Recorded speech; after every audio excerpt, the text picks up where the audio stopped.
सलीम भाई बताइएगा कि आज आपने क्रिकेट बोर्ड का जो ट्रांसक्रिप्ट है उसका जवाब जमा करा दिया है। कुछ इतलात ये है कि ये शायद बहुत पुराना ट्रांसक्रिप्ट था और जब भी कोई मसला आता है आपका तो क्रिकेट बोर्ड कोई ना कोई चीज़ निकाल के ले आता है।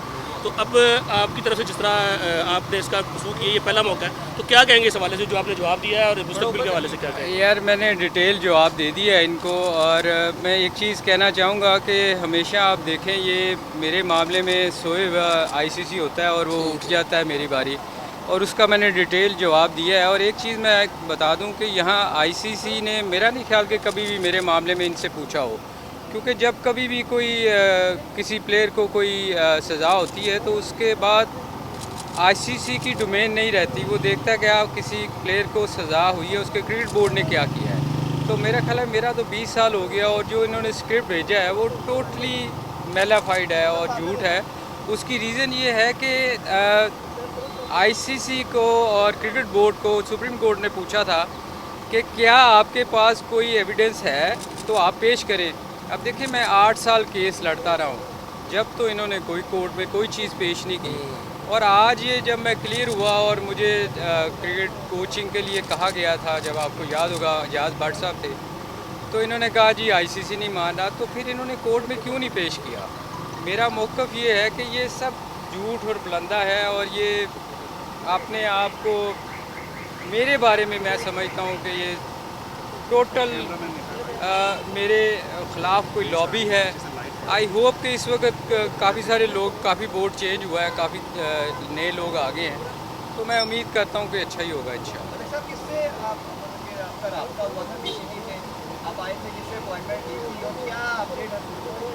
मेरी जी मैं कर्नल आसिम साहब हैं जो उन्होंने रिसीव किया था, आज उन्हीं को मैंने अपना रिपोर्ट दी है, अपना जवाब दिया है और उन्होंने रिसीव किया।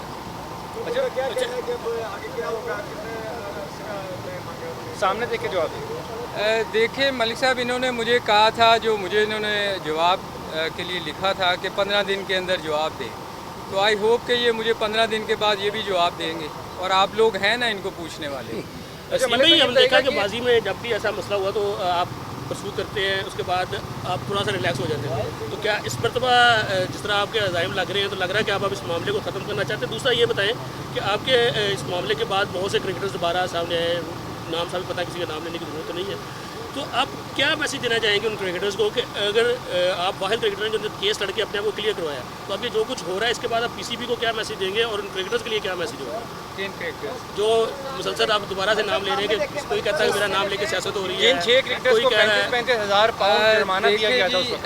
देखिए, हम किसी का, जो भी किसी ने कहा, अब वैस की बात कर रहे हैं। देखिए, मैंने कभी किसी का नाम नहीं लिया। अगर आपने मेरी कभी भी स्टेटमेंट देखी हो तो मैं हमेशा ये कहता हूँ कि मेरे साथ नाइंसाफ़ी क्यों की गई है। मैंने कभी किसी का जिक्र नहीं किया। देखिए, ये हमारे सब ग्रेट प्लेयर्स हैं, इन्होंने पाकिस्तान को बहुत सर्व किया हुआ है।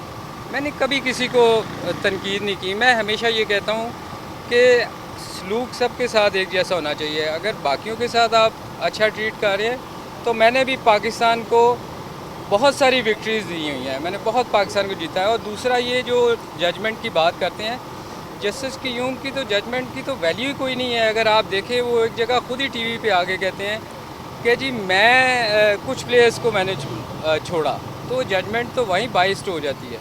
तो मैं जी मलिक साहब, सवाल मेरा ये था कि एहसान मानी साहब तो ये कहते हैं कि हम जो फिक्सर्स रहे हैं, जिन्होंने फिक्सिंग की हुई है, उनके खिलाफ हम एक कानून लेके आ रहे हैं, गवर्नमेंट से भी बात कर रहे हैं, तो क्या ऐसी सूरत हाल में आपको लगता है कि पीसीबी कोई लचक दिखाएगा? देखें जी, ये पिछले कई सालों से सुन रहे हैं और बहुत सारे प्लेयर ऐसे थे जो क्रिकेट बोर्ड में रहे भी, उन्होंने कभी ये कानून नहीं लाया। मेरे ख्याल में होना चाहिए, बिल्कुल होना चाहिए। अगर कोई सख्त से सख्त कानून ला सकते हैं तो इस पे ज़रूर आना चाहिए। सर, आपको बहुत अरसे बाद दोबारा ये ख्याल आया कि आप इधर पीसीबी में आएँ, इसकी क्या वजह थी? इतना अरसा आप क्यों चुप रहे? यार, बात ये है कि चुप तो मैं कभी भी नहीं रहा। ये था कि डिसार्ट ज़रूर होता रहा हूँ कि मैंने बहुत दफ़ा कोशिश की।